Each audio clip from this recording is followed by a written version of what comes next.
Investment in securities are subject to market risk. Please carry out your due diligence and read all the related documents carefully before investing.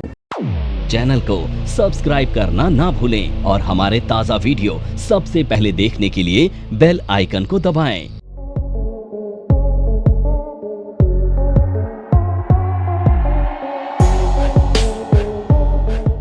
अब हम चल रहे हैं कि book keeping और accounting क्या दोनों सेम है। बुक कीपिंग और अकाउंटिंग में क्या दोनों क्या सिमिलरिटी है और क्या डिफरेंस है ना। हमें एटलीस्ट पता होना चाहिए कि दो कंसेप्ट ट्रेवल करते हैं हमारे पास। कई बार सुनने में आता है बुक कीपिंग करते हैं या वो अकाउंटिंग करते हैं, एक्चुअल में उसका ग्राउंड लेवल में उसकी क्या डेप्थ है। It is generally understood that bookkeeping and accounting are interchangeable terms, but in fact they are different aspect. हम आमतौर पे कोई भी आदमी सोचेगा अगर कोई अकाउंटेंट है तो वो वही बुक कीपिंग कर रहा है तो वो अकाउंटेंट भी है और वो यही काम है उसका। लेकिन अकाउंटिंग जो है बुक कीपिंग से थोड़ा वास्ट वो है। अकाउंटिंग थोड़ा छोटा, बुक कीपिंग थोड़ा छोटा शब्द है और अकाउंटिंग के दायरे में कुछ ज़्यादा चीज़ें आती हैं। अकाउंटिंग इन्वॉल्व करता है अकाउंटिंग जो है बुक कीपिंग के बाद चालू होती है। अकाउंटिंग डिसीजन मेकिंग प्रोसेस है बेसिकली, है ना। बुक कीपिंग में डिसीजन मेकिंग इतनी पावर, एनालिटिक पावर नहीं होती है, एनालिटिक रोल नहीं होता है आदमी का, लेकिन अकाउंटिंग में रोल है, उसका एनालिटिकल रोल है। Book keeping is the process of recording entries in an accounting system. Book keeping produce all the information for accounting, यानी कि पहले बुक कीपिंग होगी। नो रोल कि आपको अगर मान लीजिए कोई डिश बनानी है तो पहले जो रॉ मटेरियल खरीद करना है वो तो लाना ही लाना है, रॉ मटेरियल तो इंपॉर्टेंट है ही, साथ में उस रॉ मटेरियल को तरीके से साफ करना है, कटिंग करनी है उसकी एक डिजायर्ड शेप में जो आपको चाहिए, वो रोल भी जरूरी है। अदरवाइज जो आप जो डिश बना रहे हो बनेगी नहीं, है ना। तो वो तो ठीक है। तो बुक कीपिंग बिल्कुल उसी तरह से है कि जो आपको प्राइमरी काम करना है बिफोर फिनिश्ड द गुड्स, है ना। अगर आपको मान लीजिए मकान बनाना है तो पहले नीचे से नींव खोद के लानी पड़ेगी। अगर नींव नहीं खोदोगे तो मकान तो खराब हो जाएगा, गिर जाएगा, उसकी मजबूती नहीं होगी, है ना। तो वही काम है अकाउंटिंग और बुक कीपिंग का रिलेशन वही है कि बुक कीपिंग जो है अकाउंटिंग के लिए नींव का काम करती है। वो सारे फंडामेंटल, सारे बेसिक इन्फॉर्मेशन वो प्रोवाइड कराती है अकाउंटेंट को, जिसने बाद में उस पर अकाउंटिंग करनी है, मतलब जिसमें बाद में उसने एक डिसीजन मेकिंग रिपोर्ट जनरेट करनी है। तो उसके लिए पहला रोल तो बुक कीपिंग का है। तो बुक कीपिंग भी बहुत इंपॉर्टेंट है। काम छोटा है, लेकिन छोटा इन द सेंस कि बहुत ज़्यादा स्किल नहीं चाहिए, लेकिन उसी के बेस पे सब कुछ टिका है। अगर मान लीजिए किसी मकान की नींव गलत पड़ जाए, कच्ची हो जाए, तो ऊपर का सारी बिल्डिंग कितनी भी सुंदर होगी किसी भी दिन चली जाएगी, है ना। तो बिल्कुल सेम काम बुक कीपिंग का। अगर वही जो मैं से आपको लास्ट क्लास में भी कह रहा था, अगर आपने बुक कीपिंग में 1000 रुपये की एंट्री को 1 लाख लिख दिया या 10 लाख लिख दिया और मैनेजमेंट ने इसी बेस पे आगे डिसीजन ले लिए तो सारा काम खराब हो जाएगा, है ना। तो बुक कीपिंग रोल बहुत इंपॉर्टेंट है। बस ये है कि इतनी ज़्यादा स्किल नहीं चाहिए, खाली एंट्री करने लायक चाहिए, बहुत ज़्यादा उसके पास स्किल नहीं होती है, उसको बहुत ज़्यादा स्किल की जरूरत नहीं है, सिंपल वो एंट्री कर ले प्रॉपर तरीके से, उतना कैपेसिटी होता है। तो बुक कीपिंग रिकॉर्डिंग का काम है, लेकिन अकाउंटिंग में उस रिकॉर्डिंग की इंटरप्रिटेशन और एनालिसिस का काम है। अकाउंटिंग थोड़ा बड़ा है, वास्ट डिसीजन है। Accounting is a vast subject, it need a greater understanding of records collected from book keeping and an ability to analyze and interpret the information provided by bookkeeping records. It is a decision making part of the basis of information generated by the bookkeeping. यानी कि हम सारे decision कब लेते हैं? Book keeping के base पे। जो बुक कीपिंग यानी कि जो मेरे अकाउंट्स टीम के बाकी लोगों ने इनपुट दिया है उसी के बेस पे मैं आउटपुट बना पाऊंगा, उसी के बेस पे बैलेंस शीट बना पाऊंगा, है ना।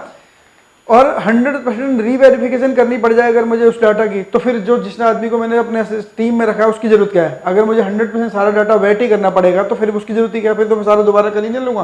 तो यानी कि बुक कीपिंग का जो बुक कीपर हैं, जो अकाउंटिंग एंट्रियां कर रहे हैं, रिकॉर्डिंग कर रहे हैं, उनका रोल इंपॉर्टेंट है। उनके रोल के ऊपर आगे की सारा पाथ डिपेंड करता है। तो accounting and bookkeeping are not interchangeable.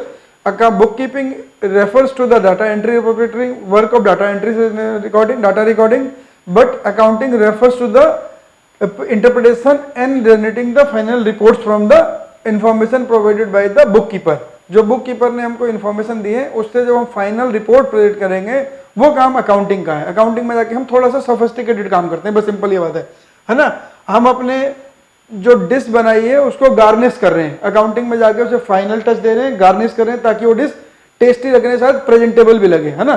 कोई चीज खाना कितना भी टेस्टी हो, लेकिन अगर उसको सही से परोसा नहीं जाएगा, उसे सही से सर्व ना करा जाए, नमस्कार दोस्तों, मैं नेहा। NIFM के बारे में जैसा आप लोग जानते ही हैं कि NIFM जो है वो बेस्ट इंस्टीट्यूट है जो फाइनेंशियल मार्केट, फाइनेंशियल अकाउंटिंग के कोर्सेज प्रोवाइड करता है और हम लोग जो स्पेशलाइज्ड हैं वो अपनी प्रैक्टिकल नॉलेज के लिए है। आज मैं जिस कोर्स के बारे में बात करना चाह रही हूँ वो कोर्स है advance diploma in financial accounting and business taxation. जी हाँ, अकाउंटिंग सेक्शन में अपना करियर बनाने के लिए आपके पास बहुत सारी अपॉर्चुनिटीज हैं। आज हर एक कंपनी 2 से 3 अकाउंटेंट को रिक्रूट करती है और अगर हम बात करें बड़ी बड़ी कंपनीज की तो पूरे अकाउंट्स की एक टीम होती है। हर सेक्शन के लिए, हर डिवीजन के लिए अलग अलग इंसान की जरूरत होती है। तो वो इंसान आप क्यों नहीं है? आप वो इंसान तभी बन सकते हैं जब आपके पास किसी डिग्री के साथ साथ कोई प्रोफेशनल क्वालिफिकेशन होती है। जी हाँ, वो ही प्रोफेशनल क्वालिफिकेशन आपको NIFM से मिलेगी। इससे ये होगा कि जब भी आप नौकरी के लिए जाते हैं तो कोई भी चीज ऐसी नहीं है जो कि आपको रोक पाएगी। तो दोस्तों, मैं अपने एक कोर्स के बारे में आपको बताना चाहती हूँ। हम लोग के पास यहाँ एक कोर्स है जिस कोर्स का नाम है advance diploma in financial accounting and business taxation, जिसके अंदर 9 मंथ्स की आपको ट्रेनिंग दी जाती है। हमारा जो कोर्स है उसके अंदर टोटल 10 मॉड्यूल्स होते हैं जिसमें accounting, GST, tally, ERP 9, companies act, payroll management, ESI and PF and MIS system, ये सारी चीजें आपको उसमें सिखाई जाएंगी। तो दोस्तों, फिर इंतजार किस चीज का है? प्लीज नीचे दिए गए नंबरों पर कांटेक्ट कीजिए। हमारे जो एक्सपर्ट्स हैं वो आपको आपकी जरूरत के अनुसार कोर्स गाइड करेंगे। तो वो खाने को मन नहीं करेगा। यानी कि आप बुक कीपिंग के साथ साथ अकाउंटिंग दोनों एक दूसरे के वो हैं, कंपनसेटरी है दोनों एक दूसरे के लिए, दोनों का होना भी जरूरी है। और बुक कीपिंग के बेस पे ही हम अकाउंटिंग कर पाएंगे। अगर बुक कीपिंग गलत हो गई तो अकाउंटिंग भी गलत हो जाएगी फिर। तो वो बेस है, अकाउंटिंग उसका सब्सिक्वेंट स्टेप है।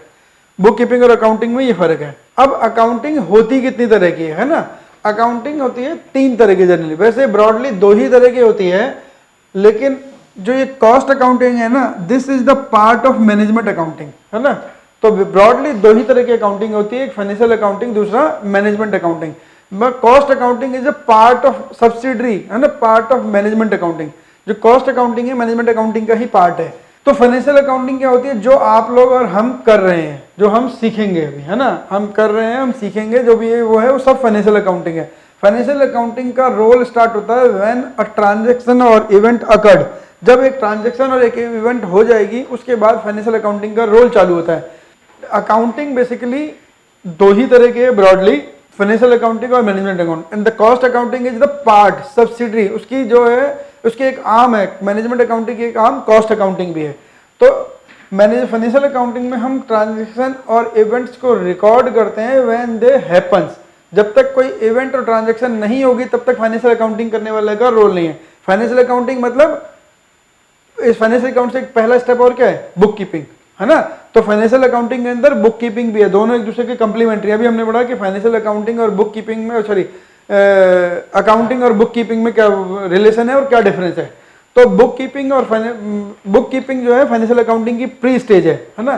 तो आपको फाइनेंशियल अकाउंटिंग के अंदर, जब मैं फाइनेंशियल अकाउंटिंग कर रहा हूँ तो इसका मतलब it includes, I am considering the book keeping also, दोनों उसी के बाद एक साथ ही है वो। तो फाइनेंशियल अकाउंटिंग और मैनेजमेंट अकाउंटिंग। फाइनेंशियल अकाउंटिंग का रोल शुरू होगा जब हम कोई इवेंट और ट्रांजैक्शन हो जाएगी, and that event and transaction must relate to my accounting entity. वो मेरी अकाउंटिंग एंटिटी से, मेरी कंपनी जिसका मैं अकाउंटेंट अपॉइंट हुआ हूँ उससे रिलेट होनी चाहिए, जिसका मैंने अकाउंटिंग काम करने की असाइनमेंट हैंडल कर रहा हूँ, ले आया जिसका असाइनमेंट, तो उससे रिलेटेड होनी चाहिए। हो सकता है मैं पैरेलली 10 कंपनियों की अकाउंटिंग हैंडल कर रहा हूँ, तो मैं क्या 10 में से कोई भी अगर ट्रांजैक्शन हो, किसी भी ट्रांजैक्शन को किसी भी कंपनी में रिकॉर्ड कर दूंगा क्या? नहीं। तो जिस अकाउंटिंग एंटिटी से रिलेटेड है उसी में रिकॉर्ड करना है। तो फाइनेंशियल अकाउंटिंग चालू होती है व्हेन एन इवेंट और ट्रांजैक्शन टेक्स प्लेस। अगर कोई इवेंट और ट्रांजैक्शन नहीं होगी तो हम उसकी एंट्री नहीं, हम शुरू से पढ़ते आ रहे हैं, आपने 11वीं 12वीं में पढ़ा होगा कि हम अकाउंटिंग एंट्री कब करते हैं? जब उसमें कोई मॉनेटरी वैल्यू होनी चाहिए। There must be a event और transaction and it must contain a monetary value and it must be related to my accounting entity. मेरी अकाउंटिंग एंटिटी से वो रिलेटेड होना चाहिए। फाइनेंशियल अकाउंटिंग हो गई है, तो है ना। तो हम जो सीखेंगे थ्रू आउट द प्रोसेस वो फाइनेंशियल अकाउंटिंग ही सीख रहे हैं। कॉस्ट अकाउंटिंग और मैनेजमेंट अकाउंटिंग का मतलब होता है कि आप अकाउंटिंग कर रहे हो for the people who are the decision maker, जो डिसीजन मेकर हैं। आप मान लीजिए NIFM अभी एजुकेशन के बिजनेस में है ना। NIFM एजुकेशन देती है, वोकेशनल ट्रेनिंग दे रही है। मान लो NIFM क्या आती है कि यार हम एक काम करते हैं, एजुकेशन में तो है ही, कम्पिटिटिव एग्जाम की तैयारी भी कराते हैं। हम अपने बिजनेस को, हर आदमी चाहता है बिजनेस बढ़ाना, तो हम बिजनेस में जाना चाहते हैं, कम्पिटिटिव एग्जाम में भी जाना चाहते हैं। तो कम्पिटिटिव एग्जाम में जाने के लिए क्या होगा, हमें उसके फैकल्टी चाहिए, पहले उनके फैकल्टी से बात की जाएगी, उनके लिए क्लास का एनवायरनमेंट चाहिए, अगर यहाँ स्पेस सफिशिएंट है तो ठीक है यूज कर लेगा, अगर यहाँ स्पेस नहीं है तो हमें कहीं स्पेस भी चाहिए क्लासरूम चलाने के लिए, इंफ्रास्ट्रक्चर भी चाहिए, फैकल्टी की फीस देखनी पड़ेगी, फैकल्टी की टर्म्स ऑफ अपॉइंटमेंट क्या है, फैकल्टी की अवेलेबिलिटी क्या है, वो सब देखना पड़ेगा, and what is the exposure to that faculty, उस फैकल्टी को क्या एक्सपोजर है मार्केट में अपने सब्जेक्ट के लिए, वो सब देखना पड़ेगा। साथ साथ मुझे क्या देखना पड़ेगा, ये तो थी मेरे खर्चों वाली साइड। अब मुझे ये देखना है कि इन सब के बाद मार्केट में लोग कम्पिटिटिव एग्जाम की फीस क्या ले। लेट से हम बात कर रहे हैं कि हम IAS की तैयारी कराएंगे, तो IAS की तैयारी कराने वाले और मार्केट में कितने कम्पिटिटर हैं, वो एवरेज फीस क्या ले रहे हैं, किस सब्जेक्ट की क्या ले रहे हैं, उनका मॉडस ऑपरेंडी क्या है, काम करने का तरीका क्या है, क्या वो नोट्स देते हैं, क्या PPT देते हैं, क्या वो अपनी बुक्स दे रहे हैं, वो सब चीज़ मुझे स्टडी करनी पड़ेगी। तो ये सब काम क्या कर रहा हूँ, क्या मैं क्लास लॉन्च कर दूँ, ये काम बाद में शुरू करूँ? तो मुझे क्लास शुरू करने से पहले, ये वाला सेगमेंट चालू करने से पहले, कम्पिटिटिव एग्जाम वाला सेगमेंट चालू करने से पहले क्या करना है, ये सारी फिजिबिलिटी रिपोर्ट स्टडी करनी पड़ेगी, है ना, ये सारा। क्योंकि अगर बिजनेस लॉन्ग ड्यूरेशन तक करना है तो आपको ये होमवर्क तो करना पड़ेगा, है ना, होमवर्क करना पड़ेगा। मैं हर क्लास में एक एग्जाम्पल देता हूँ कि बाबा रामदेव को जानते हो ना, क्या कराते थे वो, योग कराते से कहाँ पहुंच गए वो, प्रोडक्ट बेचने में, ट्रेडिंग में, मैन्युफैक्चरिंग और ट्रेडिंग में पहुंच गए। हम तो ऑलरेडी एजुकेशन करा रहे हैं, एजुकेशन से एजुकेशन में जा रहे हैं, तो इतनी फिजिबिलिटी रिपोर्ट देखनी पड़ेगी, और देखनी ही पड़ेगी अगर लॉन्ग ड्यूरेशन तक चलाना है ना। और बाबा रामदेव ने सोचो ऑल टुगेदर डिफरेंट वर्टिकल पकड़ा, कहाँ योग और कहाँ बिजनेस, कोई लेना देना नहीं आपस का, इतना डिफरेंट प्रोडक्ट पड़ा, और वो सक्सेसफुली चला भी दिया। तो उन्होंने क्या करा होगा, पैसा तो ठीक है, योग से पैसा कमा लिया था, तो पैसा कमाने का मतलब ये होता है आदमी आंख मीच के फूकता है, जितना ज्यादा पैसा कमाता है वो आदमी उतना ज्यादा समझदारी से पैसा खर्च करना सीखता है फिर, है ना।